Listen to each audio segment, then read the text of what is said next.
പല ഭാഗങ്ങളിൽ നിന്ന് പോലും ഇങ്ങനെയൊരു സംഭവം അറിഞ്ഞ് മിഥുനെ കാണാനായി എത്തുന്നവർ ഉൾപ്പെടെ ഉണ്ട്. വലിയ ആൾക്കൂട്ടത്തെ നമുക്ക് കാണാൻ സാധിക്കുന്നു. ഇനിയൊരിക്കലും മിഥുൻ ഈ സ്കൂളിലേക്കില്ല. ഇത് മിഥുൻ്റെ അവസാന യാത്രയാണ്. കഴിഞ്ഞ ദിവസങ്ങളിലെല്ലാം കൂട്ടുകാരോടൊപ്പം കളിച്ചു ചിരിച്ച് നടന്ന ഇടത്തേക്ക് ഇപ്പോൾ വി അരുൺ ചേരുന്നുണ്ട്. അരുൺ, അവിടെ മഴ പെയ്യുന്നുണ്ട്, പക്ഷേ ആളുകൾ വലിയ തോതിൽ ഇപ്പോഴും എത്തിക്കൊണ്ടേയിരിക്കുന്നു എന്ന് നമുക്ക് ദൃശ്യങ്ങളിൽ നിന്ന് മനസ്സിലാക്കാൻ സാധിക്കുന്നു. നേരത്തെ ശരണ്യ സൂചിപ്പിച്ചതനുസരിച്ച് ഈ വിലാപയാത്ര കടന്നു വരുന്ന വഴികളിൽ ഉൾപ്പെടെ നിരവധി ആളുകൾ മിഥുനെ ഒരു നോക്ക് കാണാൻ കാത്തു നിൽക്കുന്നുണ്ട്. അതുകൊണ്ട് തന്നെ 11 മണിക്ക് സ്കൂളിൽ പൊതുദർശനം ആരംഭിക്കുമെന്ന് പറഞ്ഞിരുന്നുവെങ്കിലും ഇപ്പോൾ 10 മണിക്ക് ആരംഭിക്കുമെന്ന് പറഞ്ഞിരുന്നുവെങ്കിലും ഇപ്പോൾ 11 മണി കഴിഞ്ഞിരിക്കുന്നു. ഇപ്പോഴും സ്കൂളിലേക്ക് മൃതദേഹം എത്തിച്ചിട്ടില്ല. എന്താണ് വിവരങ്ങൾ? അതുതന്നെയാണ് ശരണ്യ റിപ്പോർട്ട് ചെയ്തതുപോലെ ഇവിടേക്കുള്ള വഴി, അതായത് ആശുപത്രി, ശാസ്താംകോട്ട താലൂക്ക് ആശുപത്രിയിൽ നിന്ന് ഇവിടേക്ക് മറ്റൊരിടത്തും പൊതുദർശനം നേരത്തെ ക്രമീകരിച്ചിട്ടുണ്ട്. പക്ഷേ പലയിടത്തും ആളുകൾ ഇതിനെ അവസാനമായി കാണാനുള്ള ഒരു ആഗ്രഹം പ്രകടിപ്പിച്ച് അതാണ് വളരെ വേഗക്കുറച്ചാണ് ആംബുലൻസ് ഇങ്ങോട്ടേക്ക് വരുന്നത്.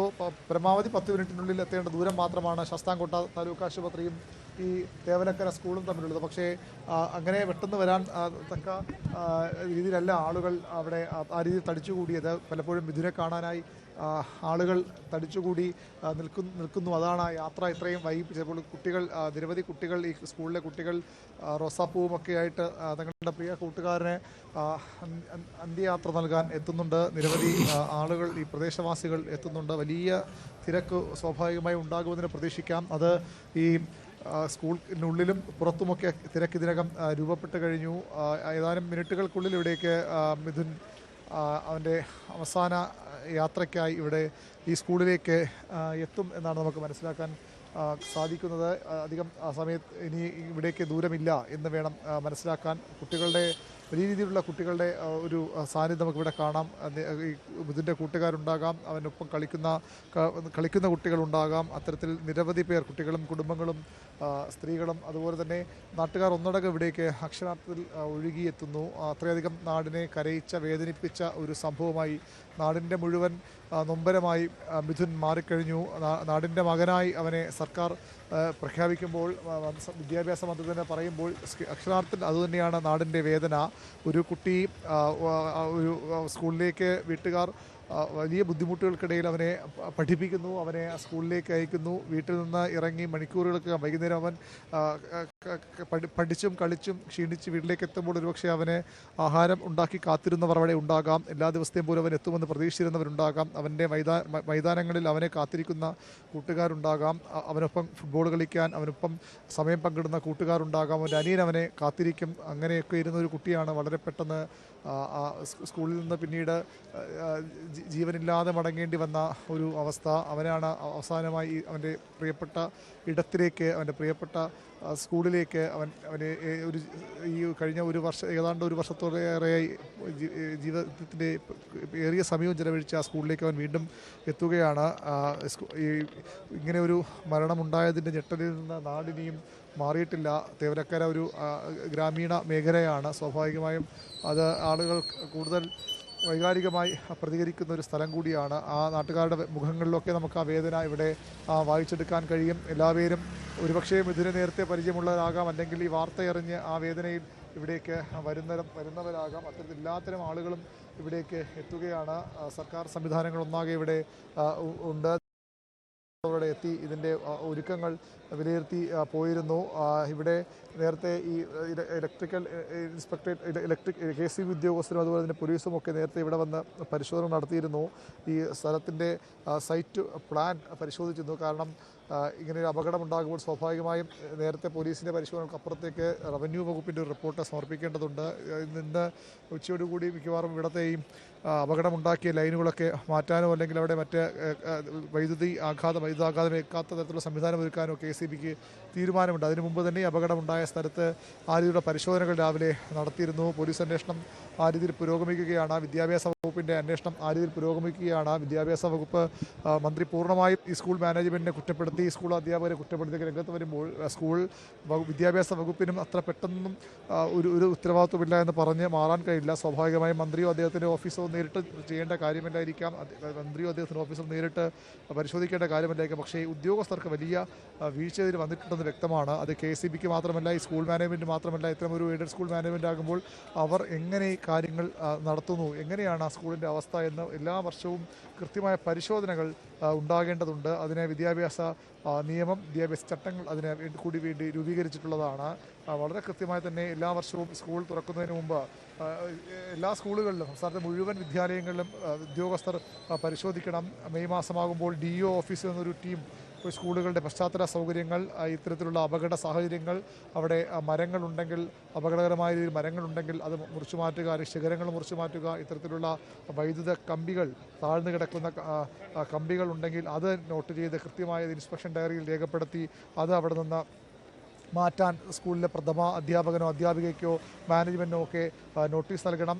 അവർ വെറുതെ വന്ന് സ്കൂളുകൾ സന്ദർശിച്ച് പോവുകയല്ല ചെയ്യേണ്ടത്. അത്തരത്തിൽ സ്കൂൾ സന്ദർശിച്ച് കൃത്യമായി എന്തൊക്കെയാണോ അവിടെ പ്രശ്നങ്ങളുള്ളത്, എന്തൊക്കെയാണോ അവിടെ ഈ സ്കൂൾ തുറക്കുന്നതിന് മുമ്പ് ഒഴിവാക്കേണ്ട അപകട സാഹചര്യം എല്ലാം ഒഴിവാക്കാനുള്ള ഉത്തരവാദിത്തം വിദ്യാഭ്യാസ വകുപ്പിന് കൂടിയുണ്ട്. ഒരു കുട്ടിയെ രക്ഷിതാക്കൾ സ്കൂളിലേക്ക് അയക്കുന്നത് രാവിലെ 9 മണി മുതൽ വൈകിട്ട് 4 മണി വരെയോ 4:30 മണി വരെയോ അവർ സ്കൂളിലേക്ക് അയക്കുന്നത് പൂർണ്ണ വിശ്വാസം ആ സ്കൂളിലും അധ്യാപകരിലും ആ സ്കൂളിൻ്റെ നടത്തിപ്പുകാരിലുമൊക്കെ അർപ്പിച്ചുകൊണ്ടാണ്. ഒരു പകൽ മുഴുവൻ തങ്ങളുടെ എല്ലാമായ കുട്ടികളെ വീട്ടുകാർ പഠിക്കാൻ വിടുമ്പോൾ അത്രയധികം വിശ്വാസം അവർക്കുണ്ട്. ആ സ്കൂളിൽ ആ കുട്ടി സുരക്ഷിതനായിരിക്കും എന്നുള്ള വിശ്വാസം കൂടിയാണ്. ആ വിശ്വാസത്തിന് കൂടിയാണ് ഈ തേവലക്കര സ്കൂളിൽ മുറിവേറ്റിരിക്കുന്നത്. അങ്ങനെ ഓരോ കുടുംബവും കുട്ടികളെ അയക്കുമ്പോൾ ആ കുട്ടികൾ വീട്ടിലാണെങ്കിൽ എന്തെല്ലാം കുസൃതി കാണിക്കും, അതേ കുസൃതി അവർക്ക് സ്കൂളിലും സാധാരണഗതിയിൽ കാണിക്കും. എന്തെല്ലാം മുൻപിൻ നോക്കാതെയുള്ള പ്രവൃത്തികൾ ഉള്ള പ്രായം തന്നെയാണ് ഈ പ്രായം. ആ പ്രായത്തിലുള്ള കുട്ടികളെ ആ രീതിയിൽ സൂക്ഷിക്കേണ്ട, അവരെ സംരക്ഷിക്കേണ്ട ഉത്തരവാദിത്വം സ്കൂളിനുണ്ട്. അത് ആ രീതിയിലുള്ള ഒരു വീഴ്ച പ്രത്യക്ഷത്തിൽ തന്നെ അവിടെ ഉണ്ട്. നമ്മൾ ഇത് കാണുമ്പോൾ എന്തിനീ കുട്ടി ഇതിന് മുകളിലേക്ക് വലിഞ്ഞു കയറി എന്ന് ചോദിക്കുന്നത് അഭിലാഷ് പറഞ്ഞ വളരെ കൃത്യമാണ്. തോന്നുന്നവരുണ്ടാകാം. ഞാൻ ഇന്ന് ഈ സ്കൂളിൽ നിന്ന് കാണുമ്പോൾ ആ ഗ്രൗണ്ടിൽ നോക്കുമ്പോൾ നമുക്കും തോന്നും ഈ എന്തിനാണ് മിഥുൻ ഇതിൻ്റെ മുകളിലേക്ക് കയറിയത്, അല്ലെങ്കിൽ അവൻ അവിടെ കയറിയാൽ തന്നെ അവനെ എണീറ്റ് നിന്നില്ലെങ്കിൽ അവന് നടന്നു പോകാനുള്ള സ്ഥലം, അല്ലെങ്കിൽ അവിടെ പതിയെ അതിൻ്റെ ഉള്ളിൽ നീങ്ങാനുള്ള സ്ഥലമൊക്കെ ഉള്ള ഒരു ഷീറ്റിൻ്റെ മുകൾ ഭാഗമാണത്. അവിടെ എങ്ങനെ അവൻ വീഴും. പക്ഷേ നമ്മുടെ ക്ലാസ് മുറിയിൽ കയറുമ്പോൾ നമുക്ക് നമ്മുടെ ആ തോന്നൽ മാറാം. കാരണം ആ ക്ലാസ് മുറിയിൽ നിന്ന് വളരെ അടുത്താണത്. അവിടെ ഒരു പലക കൊണ്ട് ഈ ഷെഡും, അതായത് ഈ ലൈൻ കടന്നു പോകുന്ന ഭാഗവും ഒരു പലക കൊണ്ട് മറച്ചിരുന്നു. ആ പലക പൊളിച്ചു മാറ്റി തന്നെയാണ് അവൻ അകത്തേക്ക് കയറിയത്. പക്ഷേ എങ്കിൽ പോലും അവിടെ നിന്ന് വളരെ അടുത്താണ്, കൈയെത്തും ദൂരത്ത് ഈ ലൈൻ കടന്നു പോകുമ്പോൾ കുട്ടികൾ സ്വാഭാവികമായും അവൻ്റെ ചെരുപ്പ്, കൂട്ടുകാരൻ്റെ ചെരുപ്പ് മുകളിലേക്ക് വീഴുമ്പോൾ അത്തരത്തിൽ എടുത്തു നൽകാൻ കുട്ടികൾ ശ്രമിക്കും. അല്ലെങ്കിൽ അവരുടെ ഒരു പേന തെറിച്ചു പോയാലും സ്വാഭാവികം നമുക്കറിയാം ക്ലാസ്സിൽ എന്തെല്ലാം കളികൾ കുട്ടികൾ കളിക്കും അധ്യാപകരില്ലാത്തപ്പോൾ. നമ്മളൊക്കെ ആ പ്രായം കടന്ന്, നമ്മളൊക്കെ ആ ക്ലാസ്സുകൾ കടന്ന് വന്നവരാണ്. ആ രീതിയിലുള്ള കളികൾ അതുപോലെ കളി തന്നെയാണ്. ഫുട്ബോൾ പോലും അല്ല അവൻ ഫുട്ബോൾ ഉപയോഗിച്ചല്ല കളിച്ചത്. പ്ലാസ്റ്റിക് കുപ്പിയിൽ മണ്ണും കല്ലും നിറച്ച് തട്ടിക്കളിക്കുകയായിരുന്നു കുട്ടികൾ. ആ തട്ടിക്കളിക്കുന്നതിനിടയിലാണ് അവൻ്റെ കൂട്ടുകാരൻ്റെ ചെരുപ്പ് അവിടേക്ക് തെറിച്ചു പോയത്. അങ്ങനെ തെറിച്ചു പോകുമ്പോൾ സ്വാഭാവികമായി എടുക്കാൻ കുട്ടികൾ ശ്രമിക്കും. അവർക്ക് ആ ചെരുപ്പില്ലാതെ വീട്ടിൽ പോയ ഒരു പക്ഷേ ഉണ്ടാകുന്ന വീട്ടിൽ നിന്നുള്ള വഴക്കോ അല്ലെങ്കിൽ അത്തരം കാര്യങ്ങളൊക്കെ ഉണ്ട്. സ്വാഭാവികമായി ആ കൂട്ടുകാരനെ രക്ഷിക്കാൻ അവൻ എത്തിയതാണ്. അങ്ങനെയുള്ള സാഹചര്യങ്ങൾ സ്വാഭാവികമായി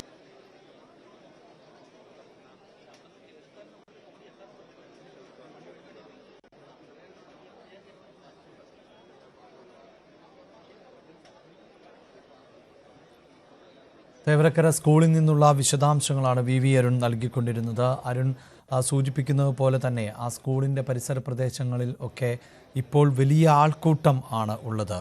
പല പ്രദേശത്ത് നിന്നാണ് ആളുകൾ ഒഴുകിയെത്തിക്കൊണ്ടിരിക്കുന്നത്. മിഥുനെ ഒരു നോക്ക് കാണുന്നതിന് വേണ്ടിയാണ് ഇത്രയും അധികം ആളുകൾ ഈ സ്കൂളിലേക്ക് എത്തുന്നത്. പ്രത്യേകിച്ച് ഇങ്ങനെ ഒരു മരണം സംഭവിച്ചതോടുകൂടി മിഥുൻ വാർത്തകളിൽ നിറയുന്ന സാഹചര്യമുണ്ടാകുന്നു. ഒരുപക്ഷെ മിഥുനെ നേരിട്ട് അറിയാത്തവർ പോലും ഇപ്പോൾ സ്കൂളിലേക്ക് എത്തുന്നു, മിഥുനെ ഒരു നോക്ക് കാണാൻ എന്നുള്ളതാണ് അതിൽ നിന്ന് മനസ്സിലാക്കേണ്ടത്. നിരവധിയായ ആളുകൾ, പ്രായം ഏറിയ ആളുകൾ ആ മകനെ അവസാനമായി കാണാൻ എത്തുന്നത് കാണാം. കുട്ടികൾ എത്തുന്നുണ്ട്.